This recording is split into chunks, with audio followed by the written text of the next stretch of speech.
소망, 이 몸의 소망 무언가 우리 주 예수뿐일세. 우리 주 예수밖에는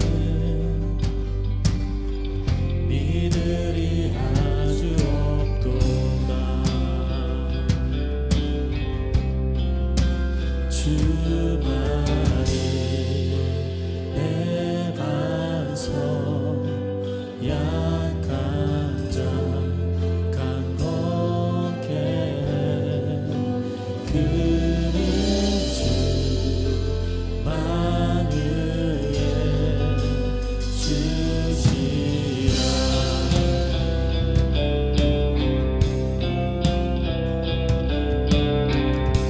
무섭게 바람 부는 밤,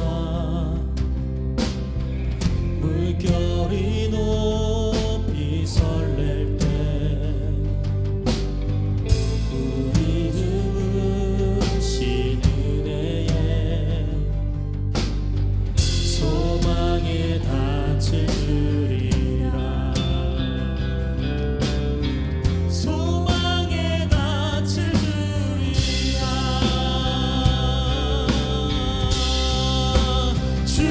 주만이 내 반석, 약한 자 강건케 해. 그는 주 만유의 주시라.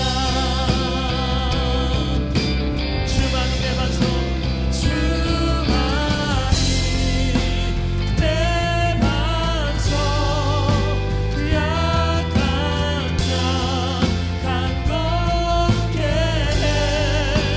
그는 주 만유의 주시라.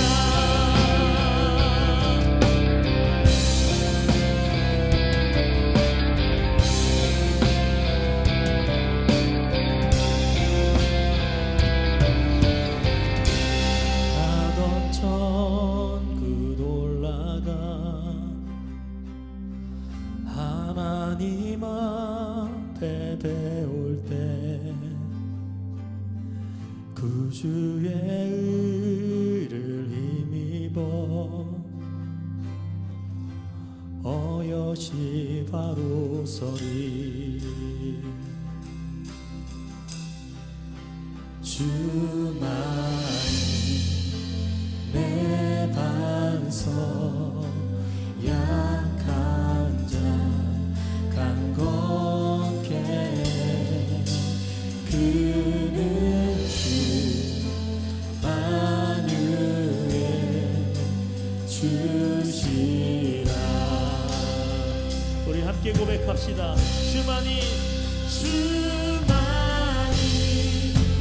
내 반석, 약한 자 강건케 해. 그는 주 만유의 주시라.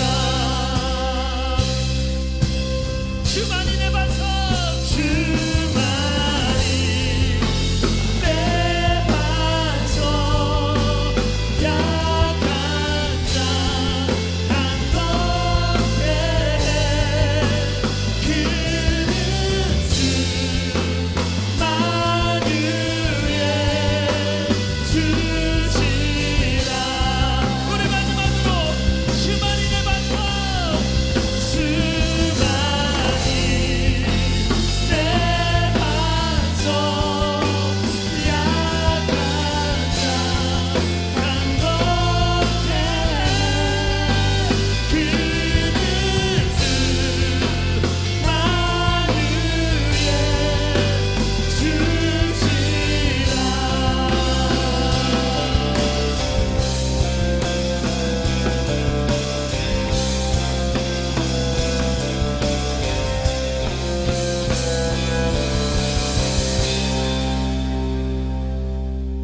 창세기 12장 8절에서 10절의 말씀을 봉독합니다. 거기서 베델 동쪽 산으로 옮겨 장막을 치니 서쪽은 베델이요 동쪽은 아이라.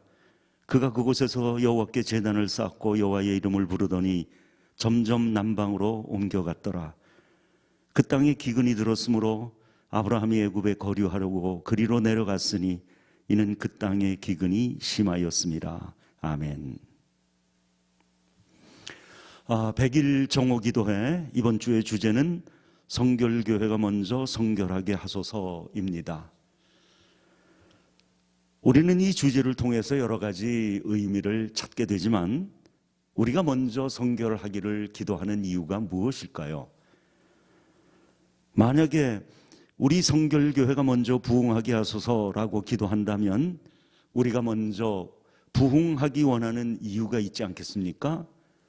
또 성결교회가 먼저 부자 되게 하소서라고 우리가 기도한다면 우리가 먼저 부자 되기 원하는 이유가 있지 않겠습니까? 이와 마찬가지로 우리가 먼저 성결하기를 기도할 때 우리는 그 이유를 가지고 기도해야 합니다. 오늘 본문에 아브라함이 등장합니다. 하나님의 부르심을 받고 하나님의 말씀을 따라 가나안에 들어간 후에 그가 어떤 행동을 보여주었는지 살펴봅시다. 그의 마음속 의도가 무엇인지는 알 수 없지만 한 가지 분명한 것은 그는 목적했던 가나안 땅에 드디어 도착을 했는데도 계속해서 이곳 저곳 옮겨 다니고 있었다는 겁니다. 하나님께서 나타나서 내가 이 땅을 네 자손에게 주리라고 하셨음에도 불구하고 그가 찾았던 것이 무엇이었을까요? 결국은 그러면서 그는 점점 가나안의 남쪽 지방으로 내려가고 있었으니 그 방향은 풍요로운 땅 애굽을 향하고 있었던 것입니다. 그러다가 기근을 만나게 된 겁니다. 사실 어찌 보면 아브라함의 이런 행동은 누구나가 공감할 수 있습니다. 새로운 땅에서 정착해야 하니 어찌 살펴보고 또 살펴보지 않겠습니까? 그러다가 내가 사는 땅에 기근이 찾아왔는데 당연히 다른 땅에서 답을 찾아야 하지 않겠습니까? 하지만 아브라함을 향한 하나님의 부르심에서 지금의 이 상황을 보게 되면 이 얘기가 달라집니다. 창세기 12장 1절에서 2절을 말씀을 통해서 하나님의 부르심이 어떠했는지를 다시 봅시다. 여호와께서 아브라함에게 이르시되 너는 너의 고향과 친척과 아버지의 집을 떠나 내가 네게 보여줄 땅으로 가라. 내가 너로 인하여 큰 민족을 이루고 네게 복을 주어 내 이름을 창대하게 하리니 너는 복이 될지라. 여러분, 이 말씀을 보면 아브라함을 향한 하나님의 부르심의 핵심은 다른 게 아닙니다. 내가 살던 곳을 떠나서 내가 장차 보여줄 땅으로 가라는 겁니다. 그러면서 거기에서 복을 주시겠다는 겁니다. 그렇다면 왜 하나님은 아브라함이 지금까지 살아온 곳에서 복을 주시지 않고 이렇게 새로운 곳을 말씀하고 계시는 걸까요? 이 질문을 가지고 2절을 보면 하나님이 그렇게 하시는 이유를 알게 됩니다. 거기서 나는 네가 큰 민족의 조상이 되게 할 거야. 거기서 너에게 복을 주어 내 이름을 크게 떨치게 할 거야. 그래서 너는 다른 사람들에게 복을 끼치는 자가 될 거야. 하나님의 이 약속의 말씀은 정말 들으면 들을수록 놀랍지 않습니까?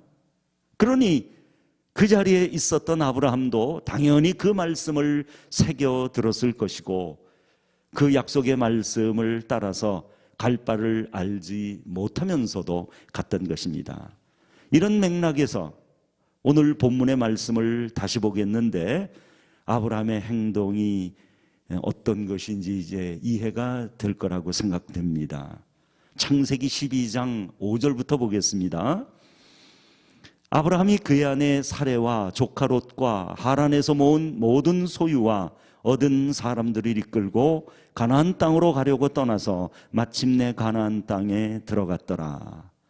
여기 보면 앞에서 하나님이 내가 너에게 보여줄 땅에서 너로 큰 민족을 이루고 네게 복을 주어 내 이름을 창대하게 하리니 너는 복이 될지라 말씀하셨으니 그 약속의 말씀을 따라가던 아브라함의 마음도 아니면 말고 식이 아니라 온통 기대하는 마음에 이렇게 온 가족과 모든 소유와 얻은 사람들을 다 이끌고 목적한 가나안 땅에 들어간 것이죠. 그런데 그 후 아브라함의 행동을 보십시오. 6절, 아브라함이 그 땅을 지나 세겜 땅 모래 상수리 나무에 이르니 그때의 가나안 사람이 그 땅에 거주하였더라. 왜 여기에 목적했던 그 가나안 땅에 잘 도착해 놓고 그 땅을 지나갔다는 표현을 하고 있는 것일까요?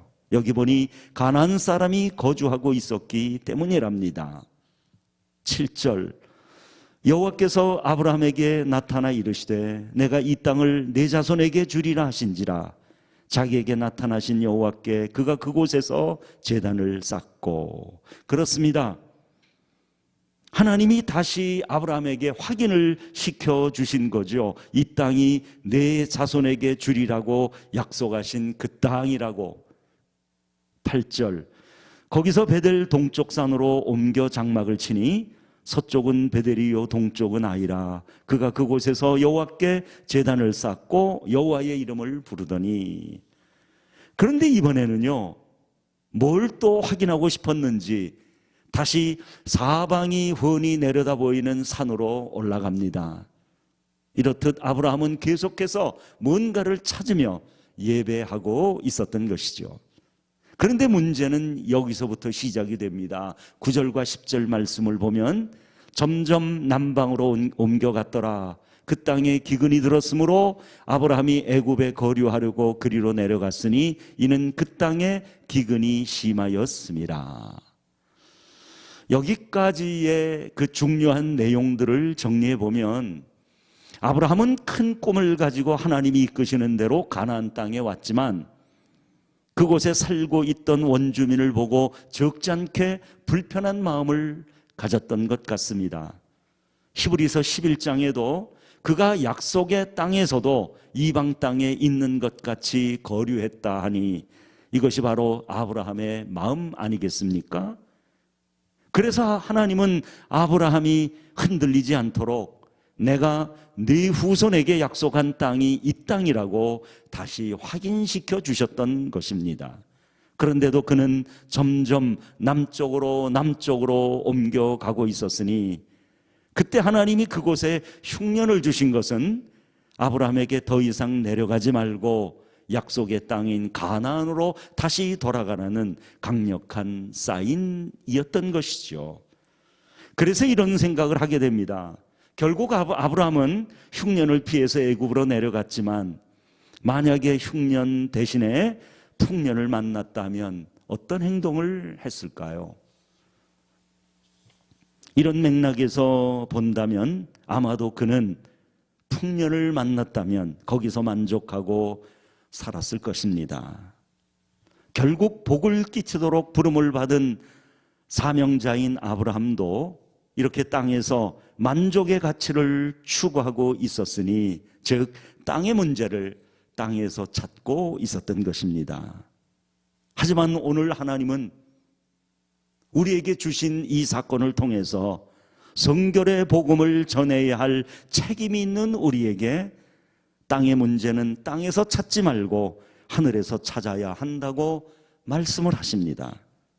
그리고 아브라함이 기근을 피해서 애굽으로 내려간 후에 살고자 하여 인간적인 모든 노력을 다하였지만 성경을 보니 그때는 제단을 쌓았다는 언급이 더 이상 없습니다. 이를 어떻게 이해해야 할까요? 풍요로운 애굽의 땅에서 그가 살았지만 그가 더 이상 하나님을 찾고 있지 않았다면 그에게 더 큰 위기가 찾아온 것입니다. 이것이 바로 땅의 문제를 땅에서 찾은 결과라고 할 수 있습니다. 먼저 부름을 받은 아브라함을 보며 우리에게 남은 시급한 과제도 다른 데 있는 것이 아니라 우리에게 있는 문제라는 것을 깨닫게 됩니다. 다른 사람이 아니라 우리가 먼저 성결해야 하며 우리의 성결이야말로 하늘에서 답을 찾게 하시는 하나님의 은혜이기 때문입니다. 이제 하나님의 부르심을 따라갔던 아브라함을 생각하면서 네 가지의 기도의 제목으로 함께 기도하려고 합니다.